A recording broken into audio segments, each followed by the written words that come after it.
You remember your childhood? You can see it right now if you try. The house, the light through a window, a face bent close to yours. It feels solid. It feels like the truest thing you own. But some of what you just pictured never happened. Not a blurry detail. Whole moments, vivid, emotional, certain, that your brain built out of nothing and filed away as fact.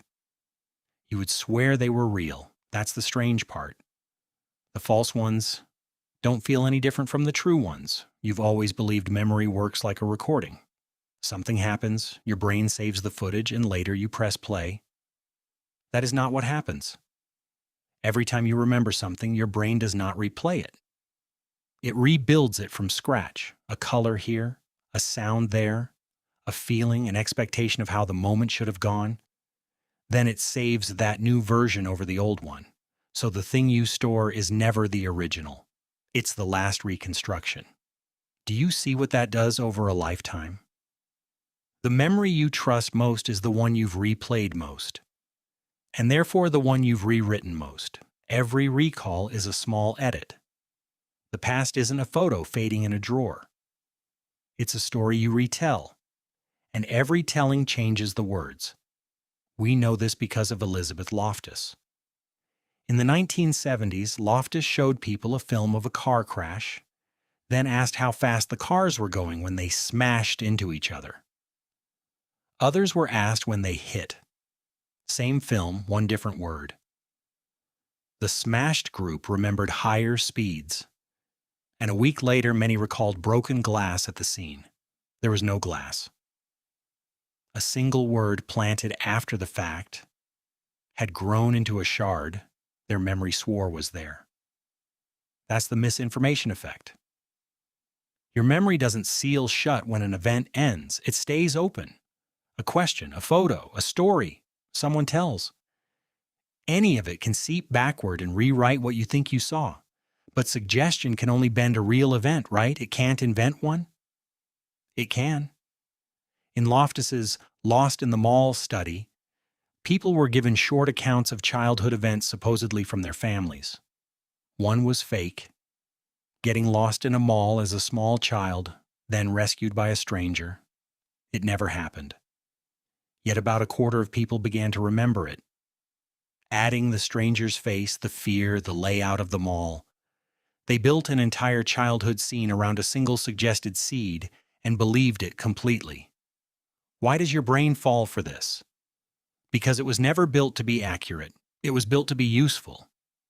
Your ancestors didn't survive by storing perfect footage. They survived by keeping the gist, which berry was poison, where the predator waited, who betrayed them. Detail was expensive. Meaning was everything. So your brain keeps the meaning and quietly rebuilds the details every time you look. Frederic Bartlett saw this in the 1930s. He had people retell a strange foreign folk tale again and again. The story mutated. They dropped what didn't fit, turned the unfamiliar into the familiar, and never noticed. Each person reshaped it to match what they expected, then remembered their reshaped version as the original. Your mind patches every gap with what should have been there, and you can't feel the seam. It gets stranger. Henry Roediger and Kathleen McDermott read people a list: bed, rest, awake, tired, dream, night, doze, snooze. Then asked what they'd heard. Nearly everyone remembered the word sleep. It was never on the list, but every word pointed at it, so the brain manufactured it, and people were confident they'd heard it.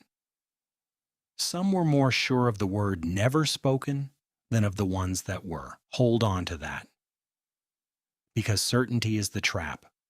We assume a vivid memory is a true one, that if you can see it clearly and feel it strongly, it must have happened. But false memories can be just as vivid, just as detailed, just as emotional. Confidence is not evidence. Your brain doesn't label the fabricated ones.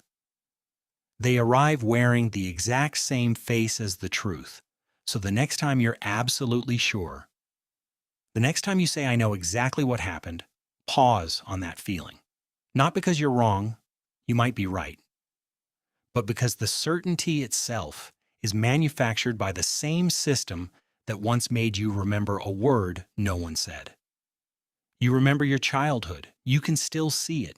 The house, the light, the face bent close to yours. Hold on to it. It's yours. And it matters. Just know that some of it you are seeing for the very first time, each time you remember it.